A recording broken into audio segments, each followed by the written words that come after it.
So thanks to everyone who is here today. I'm really excited to welcome you all to our second membership committee hosted webinar of the year.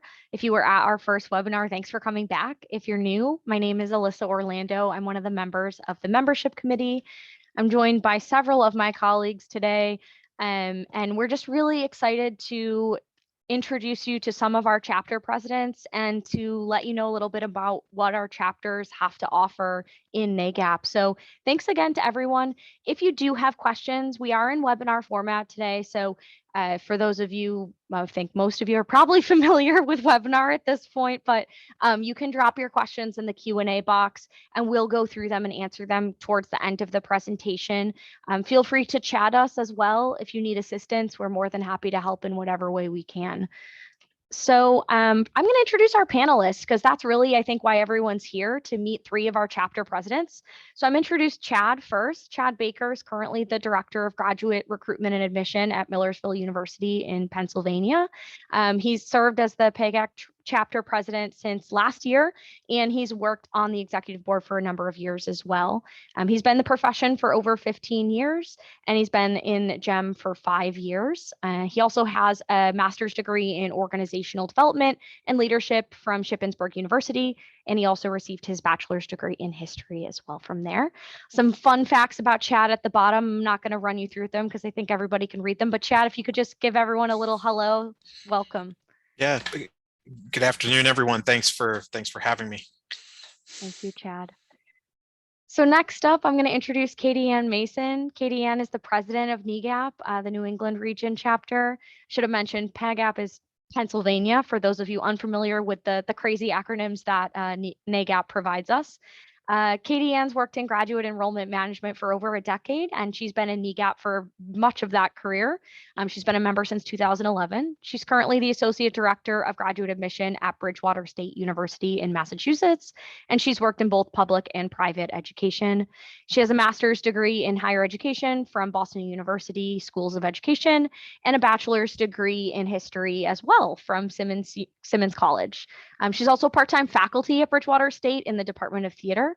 So as you can imagine, I'm sure she's a loving theater nerd and lover of the arts as well. So welcome, Katie Ann. Thanks for joining us. And last but not least, and I'm going to pop open my participation tab. I do believe Steve has made it in here. So thanks to Stephen Ossendorf for joining us as our third panelist today. Steve is the president of NAGAP, and he's been on their executive board since 2017. And he's been working in higher education for over two decades. I'm currently the director of admission at Bank Street in New York City, but he will begin a new role as the dean of admission at Malloy College next week, where he's going to oversee both graduate and undergraduate enrollment. So congrats to Steve on that new role, and thanks for joining us as well. All right. So we are going to get just a little bit of more detail given to you from the kind of just the information about what chapters are inside of the house. So first of all, for those of you new to NAGAP, just wanted to share the mission of the organization because the membership committee really feels like it's crucial to make sure that everyone is kind of aware of what we're trying to convey to you and just let you know what your membership is really about. So the NAGAP mission is kind of fivefold, as you can see on the screen. And one of the biggest things is providing opportunities for networking and professional development. So that's what these Making Connections series are about. And we thought that chapters would be something to really highlight, partially because many of us have gotten involved with the organization initially through our chapter organizations, and partially because not everyone knows what kinds of chapters are available and what opportunities they have to become involved within a specific chapter of the organization. So I'm really excited to share wisdom from three of our chapter presidents with you all. And just for your knowledge, here are all the chapters that are a part of NAGAP. There's a lot of acronyms on the screen. If I read them all, you'd laugh at me. So I'm not going to, but you can read through them and just kind of take a look at what organization or what chapter areas are part of your maybe portfolio. There's both functional area, perhaps university affiliation, and then of course the largest being location where your university is affiliated. Now I know for many of us, perhaps in the Northeast, we do kind of like to move between regions. So some of us may have worked in New York before, now we're in New England, vice versa. Maybe we're in New York, then we move to Pennsylvania. There's a lot of opportunities for movement around. But there's also the opportunity for those of you who maybe are looking at this list and say, hey, I don't see a chapter that's in my region. That's a great opportunity for you to get involved with NAGAP at the ground level and be able to start perhaps your own chapter. So if that's something you're interested in, feel free to reach out to the membership committee and we certainly can get you off to the right foot. So this is the part where I'm going to start asking your panelists questions. So I know everyone's on the edge of their seat waiting for all of this information to come from them. So we have 5 questions today that were kind of brought to us from the membership themselves. Again, like I mentioned, if you joined us late, please feel free to put questions in our Q&A box if you do have other questions that you want answered throughout the session, and I'll make sure to weave them in while we're still talking today. So the first question, and I'm going to start in that same order that I introduced everyone in. So Chad, Katie, and Steve. Chad, I'm going to ask you the first question.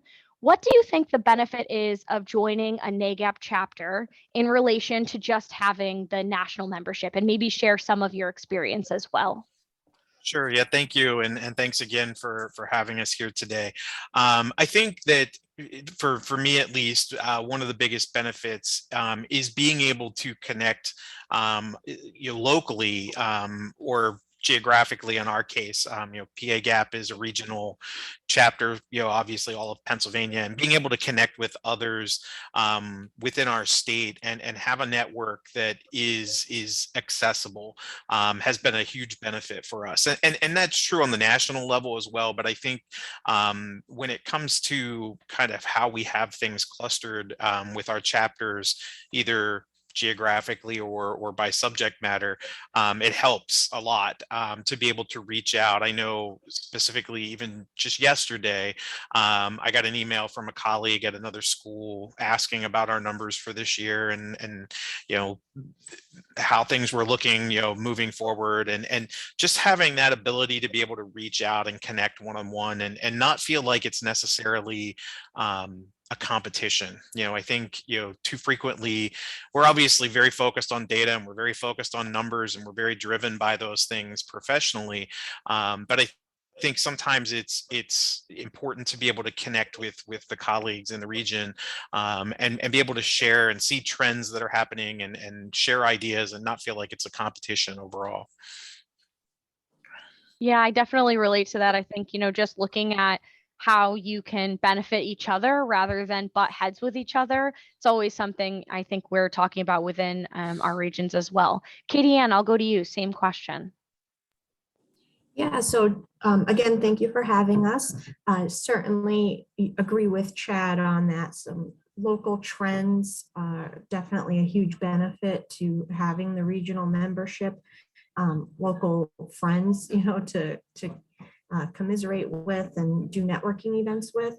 But I think the biggest thing, the biggest benefit for me in terms of the memberships for the chapters is that it acts as a window to the universe. So especially starting out, and what I've heard from other members that I think is very true is that this is like for a good introduction for people to the world of professional development for higher ed people, especially if their schools can't fund the NAGAP membership right away, or they can't fund you to get to a NAGAP conference, but they can afford the membership.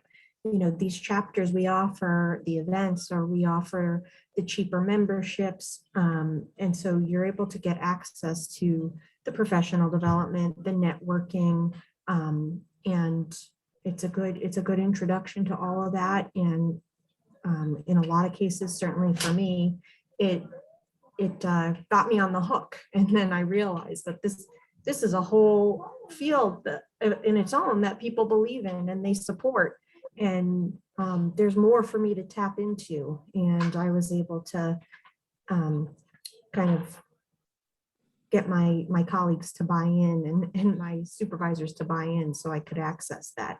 So I think it's really important as a connecting piece, as a window to NAGAP, which, of course, is one of the big missions of the chapters, is to be an olive branch for NAGAP as well.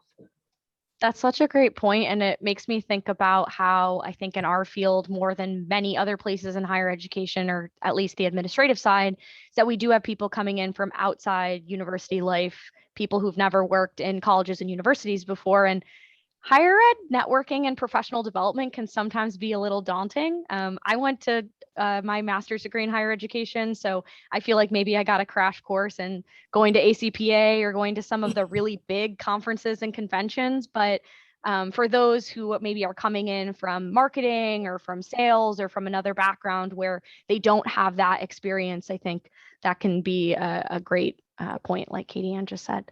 Stephen, I'll throw the last answer for this question to you. Absolutely. Listen, that's a really good point. I've been in higher ed for 20 years, but if I think about non-professional higher ed, I did it for another 4 years when I was an undergrad, and going to those conferences and kind of really got me into it. And I think that leads into the idea that the chapters are an ability to access professional development in a way that some national chapters are a little bit harder. There's no secret in graduate enrollment that our budgets are relatively small. We're strapped. We have less resources than other admissions offices at times. And so the ability to connect on a local level where, at NAGAP, the membership is free. As long as you are in graduate enrollment in New York State, you can be part of NAGAP.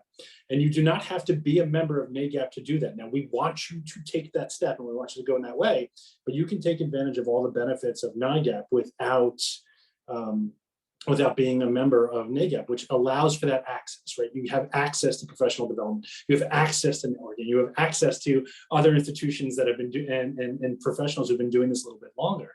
And so by the chapter really does allow for someone who's new in the field or new to a school to easily get the professional development they need while they're advocating for access to larger and to the national chapter or other organizations. So. Awesome, thank you. So I'm going to move on to our second question for our attendees, which is, can you tell me about what kind of volunteer opportunities exist within your chapter specifically? So let's start with Chad. Sure. We have a number of different committees that we have as a part of our organization. And I think as a number of us have indicated just in our bios that, through our committee membership has gotten us to the point where we're at today. For Pcapp, we have a membership committee, social media communications committee, and then a professional development committee as well. And in each of those areas, we do have a committee chair, but we also have a number of individuals who are helping, specifically like with professional development, helping us organize our fall events, our spring events, obviously over the last year, any online events that we've been doing as well. And I personally, I started out as a social media communications chair for the organization, and developed regular email blasts that we do, our social media pages, our website, all of those things. So it's a great way that those committees that we offer are a great way to get involved and volunteer and maybe take on a small chunk of what we do, but get to know folks within the organization, and then ultimately potentially, I'm not saying everyone's going to be in charge of their chapter. That doesn't have to happen that way. Did for me, but not for everyone. But it does give you that opportunity to be involved in a small way, and really kind of hone in on what your interests are as well. All right, Katie Ann, I'll go to you. Yeah, so similar to Pcapp, we have committees through NAGAP. We have a marketing committee and professional development committee where there are many different tasks. The professional development committee runs and organizes our events primarily. Everybody really has their hands in most things, but they take most of the ownership over that. And within that are so many different tasks. So there's a lot of options there that people can volunteer to do, even if they're just feeling like they can do a little bit or donate a little bit of their time. And same with the marketing committee. That's a lot of social media. We're hoping in the next year or two to come together and start a leadership cultivation committee similar to NAGAP. But beyond that, we would let anybody do anything. We would be so happy to have anybody participate in any way that they'd be comfortable. So we always do a call for presentations, any new ideas or suggestions for keynotes if people want to self-nominate for that, and certainly our e-board. We love new participation for that as well. So Yeah, I think that's a really great point, because we always think of volunteer opportunities as like planning something or putting something together, but just as simple as, presenting your expertise or your knowledge on a specific area can definitely be a way to get involved. yeah. Stephen, I'll go to you next. Yeah, I'm not sure there's much I can add to the breadth of the volunteer opportunities that exist in the chapters. Yeah. And at NAGAP, it's no different, right? From the executive board to we do have some affinity groups around specific programs and other specialty areas within the organization. But I really see volunteer opportunities as leadership opportunities.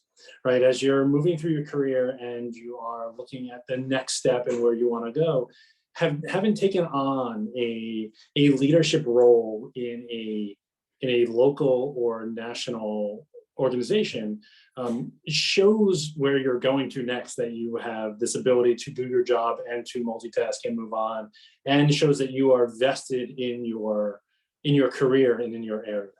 And so any volunteer opportunity you take with a local chapter is really a leadership opportunity and a networking opportunity to really take that next step in your career. Yeah, definitely. I appreciate Yeah, that. I'll say Steve is very good about saying leadership opportunity over volunteer. And I think there's a lot of power in that. So Yeah. I try to mimic that myself. Yeah, I agree. I mean, it just hearing all of your different backgrounds and how you got to your roles as presidents of your chapters, it's very obvious that those are stepping stones within leadership opportunities, because otherwise you wouldn't be able to, kind of rise through the different opportunities. So our third question for today is about your chapter kind of organization, how often you host meetings, different events. So maybe if you could bring us through maybe a calendar year, if that works. What happens in blank gap? So let's go to Chad first. That's a great question. I don't know. I will be quite honest, since coming into my role, I don't know that there's been any real true consistency to what we do, only because I came into my role in April of 2020, and we know right around that time what was happening. So but traditionally in the past, how we've operated is we typically have had a summer institute where we've done a number of professional development opportunities. We typically have our fall meeting. We used to try to coordinate that around a local graduate fair that we knew we were going to have members attending so that we could all meet afterwards. We're looking at some alterations to that this year. And then typically our spring meeting, which usually falls around the national conference and the planning there as well. We have regular meetings with our executive committee just for planning purposes. And that includes all of our committee chairs in addition to our elected members as well. And just in the past year, we've done a number of monthly. The first part of this year, we did a monthly professional development. We called it a chat and chew event. That once a month we picked a designated topic and just did a virtual session, and had some pretty good attendance with that. And I think because of the different topic areas, different subject areas that we were covering, we brought in a lot of different people that we've not necessarily brought in through other methods in the past. But yeah, I mean, we try to when we schedule things out, keep in mind that, you know, we all have professional commitments, and we try to work around those. And sometimes, like I said, you know, in particular with some of our events, we try to coordinate them with our professional you know, pursuits as well. Wonderful. And I'll go to Katie Ann next. Yeah, that's great. I like that idea of chat and chew. I'm taking notes too from all of you as we do this. So we have our 2 annual meetings a year, which we usually have as part of our 2 conferences. The fall session we usually have as a conference format, and the spring we usually do more of a workshop. And it's, you know, around the same time as NAGAP. We'll do something in the summer as well. That's usually more of a workshop format. Of course, the past year and a half has changed a lot, and I know we'll address that in the next question. But so we like to try to have 2 of those larger events, sometimes 2.5, 3, and then we've had a few webinars. We're working on doing more of those. And with the conferences and things, we always like to do a reception or a networking after hour. So. Gotta love those happy hours. Yeah. Steve, I'll go to you next. Sure. You know, in NAGAP, you know, I came into NAGAP in 2017 with Ryan Dahlgren, and, you know, we didn't really have much of a map to follow. There wasn't really all that much going on. And so we kind of developed this opportunity for what was about monthly meetings, where the organization got together on a monthly basis to allow the membership to share ideas. Or we developed lunch and learns, where we would have a speaker come in and speak to the organization, the membership, about marketing, about international recruiting, about travel, you know, whatever it was that seemed like a hot conversation within the organization, we would do that. And we've continued that right into the pandemic. We meet every single month. I think we only took July off this year from meeting. We typically do a fall conference, and right now, actually, Chad, Kitty, Ann, and I are talking about combining all 3 of those into one large regional Northeast conference, and it'll be virtual, and we'll hopefully have a really nice event out of it. And then we do another annual meeting around the national conference. These meetings, the opportunities to get together have become social hours, and so we've packaged in some morning coffee talks and some afternoon happy hours kind of deals, but mostly lunch and learns. And it's the group varies from year to year depending on how busy we all get, but it's been a very engaged group. I think everyone really appreciated the opportunity to see people when we weren't on the road anymore, right, over the last couple of years. And I think it's a good opportunity to learn. It's a good opportunity to share, and it's a good opportunity to not be in a meeting with the same people you're in a meeting with every day, 5 days a week, you know, see some new faces. So. Yeah, and I think just having those opportunities to connect maybe outside of your traditional, you know, here's a session, but then here's another, you know, fun type of thing that you can attend. I think it makes it enjoyable for everyone. So I'm happy to hear everyone is integrating those. So I guess let's talk. I hate using the word pivoting now because I feel like too many people have used it, but I suppose let's talk pivoting.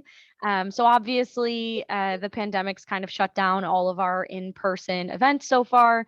I know there's some places where things are being planned again, but I know for many of us in the Northeast, still taking a lot of precautions, especially just due to the high numbers of institutions that we have around this area. I know for us in the New England area, our students are coming back to campus in full swing this week, and there's I think I saw maybe 60,000 of them coming into the area in a few weeks. So just lots of movement around the nation. So I'm wondering if you could give me some specific examples of events that you've previously hosted that you've modified for the pandemic that are specific to your chapter. I'm going to go backwards this time. So I'm going to start with Steve. Okay, so what have we done how have we pivoted? I mean, the biggest pivot is in the national was in our regional conference, Mm. right? That has usually been, we would try and find a central location in New York. You know, New York being a very large state with a lot of institutions between Buffalo and out east on Long Island. You know, we always tried to find a centralized location to do that, whether that was, you know, in Albany or one of the other institutions in those areas. And so when we shifted to COVID life, when we made that shift, we had to shift to a virtual format, which again goes back to that. My answer in the first question is that it provided access to people who may not have a travel budget. It provided access to people who may not be able to get out of the office for 3 straight days, but could attend 2 1-hour sessions a day. And so we got to see pretty good numbers and participation in the event. And it, the idea of meeting people where they are is something I hope we don't lose after the pandemic, right? This expectation that everybody come to us, that we're the authority, come on to us, as opposed to we're offering this and we want to host it in a way where you can digest it on your time, in your space, and in those ways. I think providing that access is so important, and one of those things that as we've pivoted, I hope we don't pivot away from. So Definitely agreed. Katie Ann. Yeah, similar to what NAGAP did, and we co-hosted a regional summit last year with NAGAP, and we made it virtual for our fall event, and we moved instead of one or 2 day conference where you're back to back with sessions. We tried to break up the days a little bit, and definitely made it more accessible that way. NAGAP did the same thing with our summer, we call it our summer summit, as opposed to our summer workshop, where we've done it was 5 sessions this summer that we did over the course of the 3 months. And that seems to be going pretty well too. I mean, it seems digestible for different group of people. So I agree, we weren't getting everybody when we were in person. We certainly got really good turnout, but we missed a lot of people, and we got different people when we switched it to virtual, people we were missing. So I agree. This is something that we will keep. We had to go virtual. We used a lot of Zoom for both the summer and fall sessions, and we tried to do some check-ins, some social hours, that sort of thing. We'll be looking at that for our shared Pcapp, NAGAP, NEGAP event this fall too. How do you turn all those acronyms into one long string of letters? We gotta come up with something. Give me time. I don't know that I'm the best person Gonna to make it create that. happen. Yeah. Let's go to Chad for the last answer. Yeah, I think 2 things. One, actually, just what was mentioned, the fact that we have 3 chapters that are coming together this fall to put together an event, and we would not have probably even considered that had we been doing it in person. So being able to pull resources like that and be able to pull the expertise from each of those areas and shared experiences from those areas, I think is absolutely an incredible opportunity. Like I said, that under previous circumstances wouldn't have been considered.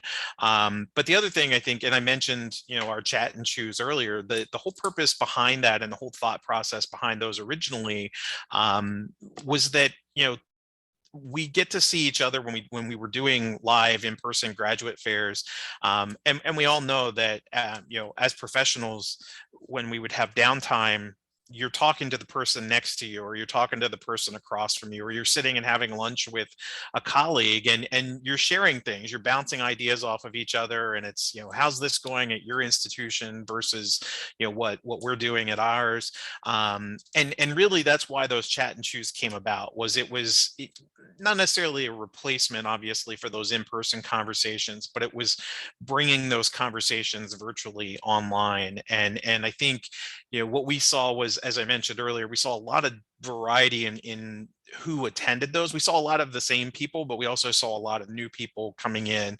And what was interesting was we would have individuals that were coming to those sessions that were brand new to GEM. They had never, this was their first job, their first year within this job, and good Lord, I mean, we all had trouble adjusting, let alone, coming in for your first year. But it was interesting because, there were conversations that were had between a first year person and a 20-year veteran in the field. And just that collaboration and that sharing of the experience, I think was important for us to do that. So yeah, I'll be happy to get back to in-person opportunities, hopefully in the nearer future than not. But at the same time, I think, I think as my colleagues have echoed here today, this virtual opportunity has really opened up a number of doors for us to, I think, as Steve said, go to where people are as opposed to having them come to us. Yeah, definitely. And I think one thing I noticed throughout some of the chapter's different events is I felt like, at least for our chapter specifically, I did see a lot of people returning, which, we do see at the in-person events, but it's easier to notice online, and you can start to develop, okay, we're not going to repeat these sessions where maybe at a traditional yearly conference or yearly summit, we may repeat some sessions because we don't think people are coming every year because they don't have the budget for it. So kind of forced us to also think outside of the box in terms of programming. I know I've heard some rumblings about the joint conference programming, how it might be stepping outside of the box even more so. So I'm looking forward to seeing, all the opportunities that the different chapters present over the next year or so. And really, the last prepared, oh, Stephen, did you have something to say? Sorry, Go ahead. I think the one thing to think about that is, there in GEM, there's a lot of different types of programs. And some folks are in centralized offices and some are in decentralized offices, right? And so in the online space, there's an opportunity to, oh, you're in the arts community? I do arts. How is your portfolio days going? Or what's this happening? How's that happening, right? And it gets very specific to that group, and that connection's made. If they only have one opportunity a year to do that, it feels a little bit more hollow, but with the online, they can do that more often and more often. And those relationships and that networking and that connection builds over time. And I think the local chapters give you the opportunity to do that in a way that is, it's so pertinent to what you do, especially, I'm going to speak for myself, education. I have so many education colleagues in New York State with all the interesting and draconian state laws around grad programs and education set down by New York State in the last few years. It's been absolutely invaluable to have those conversations with colleagues throughout the state. So, and I think that's what online has done that I don't know if in person has really allowed us to do outside of September, October, November when we're traveling together. Yeah. So. And I think we as, or you all as, chapter presidents have the opportunity to also pinpoint what maybe those high functional areas are within your chapters. So saying, oh, I have a large percentage of people who are members who are at business schools, or I have a large percentage of people who are at engineering schools, and segmenting the opportunities, just like we do for our students, right? It's all about what we do anyway, and trying to figure out where those opportunities are for new programming. Those are the affinity groups that we've been building within NAGAP. We have an education affinity group where the education folks can get together in a separate time and have those conversations. Yeah, awesome. So the last question maybe seems a little mundane, but I'd love to know just, what are typical membership numbers? And maybe if you could also share just some typical, like, what do you usually see in terms of attendance, both at in-person and virtual events, and how has it maybe changed over the last year or so? I'll start with Katie Ann this time. Yay. So our overall membership, the people that have signed up for our listserv is, over 300, probably closer to 350. The people that come to events, our fall session in person and our summer workshop, we would get close to 100, sometimes a little more, a little less than that in person. The first year, April through April, our virtual events were very well attended. We had, 50 plus people for sessions, and even more than that when we partnered with NAGAP in the fall. Of course, we have 2 organizations participating. This summer, the numbers were smaller. I definitely think people are, it's beyond Zoom fatigue. I think it's just overall, everything's hitting us now. It's that delayed reaction. People they're overworked, and fitting that one more thing in might have been a little bit much. But we still had about, 20 to 30 people per session. So we're pretty happy with that turnout. And like I noted, and my colleagues here have noted, we were seeing different people, or, some repeats, but some were new people. So that's promising for sure. Awesome. I'll go to Steve next. Sure. I mean, we have a little over 200 people on our mailing list, which is a good size. And, we try to clean it up on a yearly basis. I'd say in a given year, we have a little over 100 active members. And at various events, it's going to vary. It's going to change. Right? There are some events where we have about 9 people show up to a membership meeting, and there are other ones where we have 45, 50 who are there. And it depends on the conversation. It depends on the different lunch and learn. It depends on the time of year and how busy folks are with reading or portfolios or recruitment in those areas. So it does really change. But our annual conference, we see anywhere from 70 to a little over 100 people each year, whether it's in person or virtual. And we're really happy with those numbers and the engagement within the group. So Awesome. And let's go to Chad. Yeah, our numbers actually sound very similar to NIGAP's. That we have about 150 on our mailing list, a little more than that. And same thing, our events kind of vary. We've had some events where we've had 40 to 50 people, and as Steve said, we've had some events where we had less than 10 on a virtual meeting as well. And I will actually echo what Katie Ann said as well. Kind of as the year went on this past year, we noticed that it was, the numbers started to dwindle a little bit each time we did a session, except for the last one popped back up, and that was very simply because the subject was what are you going to take away from this past year? How are we going to take what we've learned and build it into our strategies moving forward? So we had a pretty good attendance there, but yeah, I think again, I think that the nature of what we were doing with the different subjects lent to different people wanting to be on different sessions, and we've talked about that, and I like the idea that Steve mentioned about the infinity groups. I did the same thing Katie Ann did earlier. I was writing notes about this is a great way for us to maybe build out some of these side conversations and offer more opportunities for membership in areas where individuals are specifically focused. So but yeah, I think we try to build in a sense that isn't corporative of everyone, but also recognizing that not everyone's going to fit into the same mold either. Awesome. That's great advice. I think we're going to go to 2 questions from members, and then if I'll do like a last pass if anyone has any final thoughts.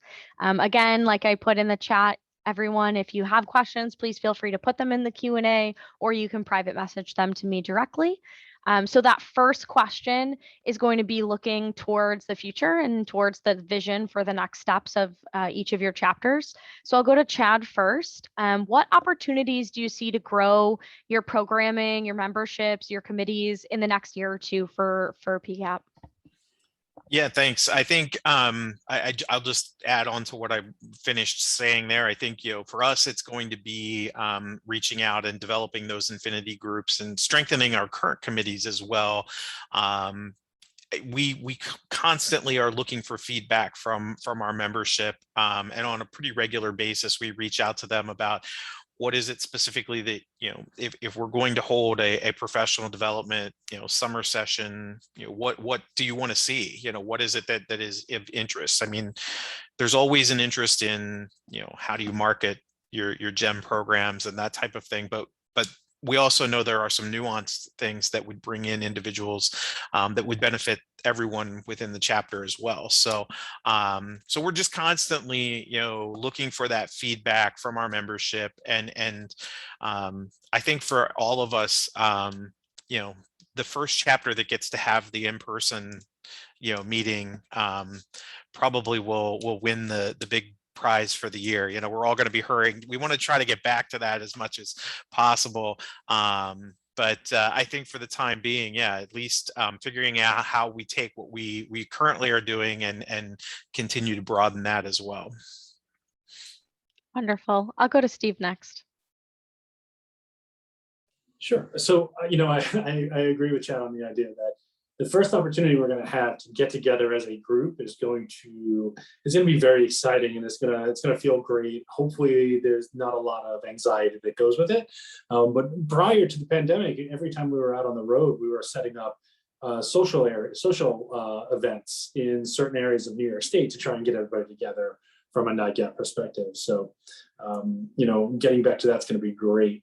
One thing that we're doing is, when we talk about the Northeast, right, we talk about Pennsylvania and we talk about all of New England and we talk about New York, we don't talk much about New Jersey, right? And New Jersey doesn't have its own representation in GAP. And so NIGAP has voted as an organization that we would like to extend the invitation to have New Jersey join NIGAP, and have all of those schools from New Jersey become part of like an NYNJ GAP or whatever name we come up with, and create a New York, New Jersey area, New York metro area kind of thought process, and then upstate and Long Island and all those areas, getting all those schools together to become one GAP, and then increases membership, it increases volunteer opportunities, it grows the ability to have expanded affinity groups in those areas. So we're really excited about that opportunity. Awesome. I'm excited to hear about your expanded acronym for sure. Yes, yeah. Well, the more letters we can throw into an acronym, the better. Definitely. So, with a last name like Ostendorf, I like lots of letters. So, that's fair. The other way that we've really worked to engage the membership beyond the affinity groups is just making sure that the meetings we're having are pertinent to what people are looking for, right? What is it that's going to add value to your professional work? What's going to add value to the work you're doing? What's going to add value to it? How are you going to be able to take what you learn in a session and take it to your boss and say, yes, I want you to do this, and this is the reason why we should? Those are the things that we hope are going to get more and more people attracted to coming to our events, and they're free, right? The only thing we can't do is serve food, which we all know from college. If there's food served, more people come to the event. So it's true. Let's go to Katie Ann. So definitely echo what Chad said about surveying the members, right? We have to be doing things that they want to see and talk about things they want to talk about. So we're going to do a member satisfaction survey, and, as Alyssa well knows, because she's done our first draft of that for us. But that's going to be really important. And in addition to the surveys we do after events and things, beyond just what do you want to hear at this event, what direction do you want this to go? What other opportunities can we bring for you? Also, with regard to virtual opportunities now, we're considering what can we have as the cost for virtual attendance at events in the future versus physical attendance? Is there potential for virtual membership as an option? Right now, we don't have a membership fee. We were grandfathered in where we don't have to charge one. But, is there something we could package virtually where we're being accessible, but, we're bringing on a new interest group there. So people that maybe they don't care to do the traveling or the in-person, but they want to build up that PD. And then there was one other thing. There was one other thing I wanted to know. Well, of course, it's going to have slipped my mind. I forgot it. Totally left me. But if I remember, I will definitely raise my hand. Wonderful. I think that's important just to make sure we're always going back to the members and, serving them as the chapters are really intended. So the last question that I have for you all, and really just as a last pass through for any words of wisdom from our chapter presidents, is just, what advice do you have for people looking to become involved in chapters, and how do people start doing that? Like, what should they engage with as a first-time chapter member? I'm going to go to Steve first. Don't be shy. Right. I remember, so my commute to Bank Street was very long, and I was the first time where I was solely in graduate instead of undergrad and grad combined. And as I sat on the train, I'm like, how do I get involved? Right. I was sitting on the Long Island Railroad. How do I get involved? I went to NAGAP's website.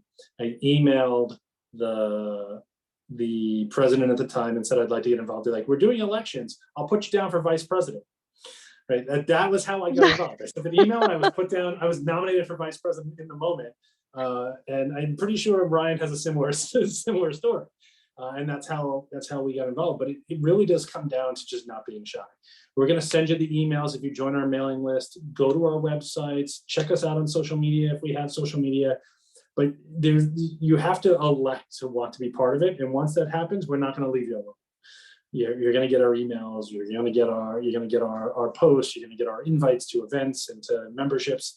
But it really does come down to putting yourself out there a little bit. Now, I will say, I went to the summit, and at the summit, I met quite a few people from New York who weren't involved. So when you're at the summit, keep an eye out for the chapter leaders, or keep an eye out for members of chapters in your area, and talk to them and see about getting involved right there. I had a number of people who were added to our mailing list right at the summit, which was great. But it does come down to not being shy and putting yourself out there a little bit. We'll go to Katie Ann. Oh, Christy, can we have a chapter president's ribbon at the summit? Just saying. I would love another ribbon on my name tag at summit. Okay. Of course. Yeah, so definitely, what Steve said, you have to put yourself out there. And just to add to that, I would say when you get that inkling, when you're like, do I want to be more involved? Should I try? I feel like maybe I should try. That's the moment, just go for it.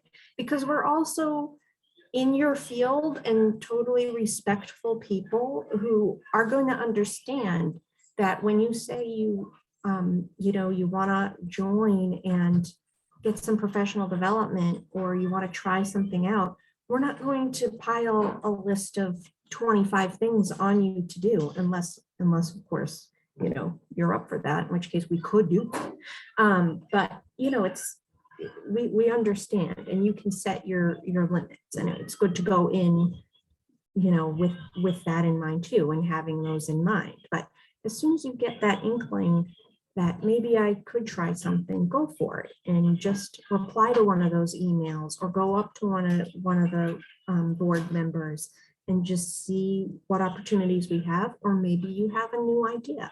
Like we said before, maybe it's just a presentation topic, something you've been working on in your office that went well. We would love that. So. And Chad. Yeah, I will just echo what Katie Ann said as well. I think, the realization that you can be as involved as you want to be involved. If you're solely coming to events and participating just for the professional development side of it, just to get more information, that's perfectly fine. That's exactly what we're here for, is to share these ideas and share our experiences. Obviously, I'll echo what Katie Ann said. If you want to be involved and you want to do 25 things, we'll find 25 things for you. That's absolutely, that we can do that.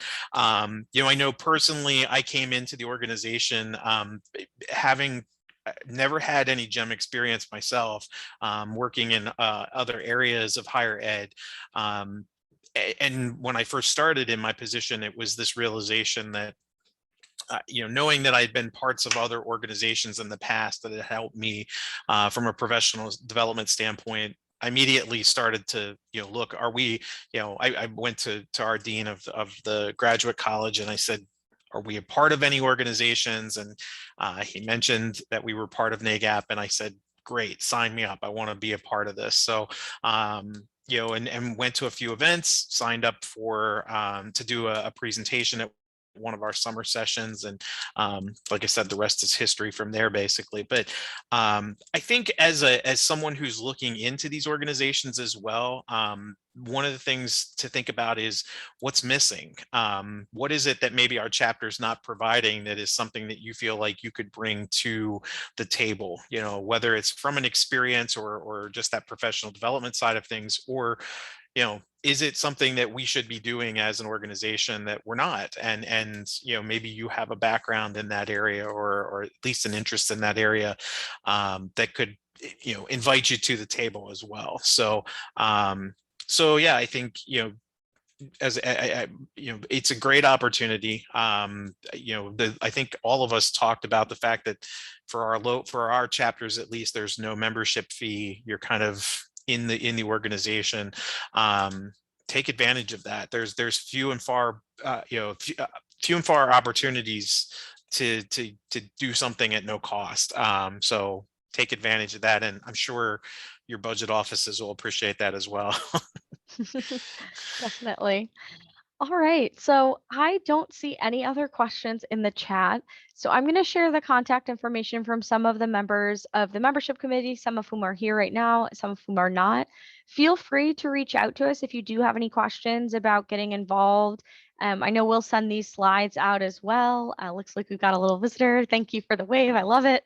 But feel free to reach out to us if you do have any questions about getting involved. We can certainly either direct you to the right chapter or direct you to the right person to help start that chapter experience. But I think otherwise we're going to close it out. So thanks again to everyone for tuning into our session today, and have a great rest of your day. I think it's almost afternoon and almost everywhere that we have members.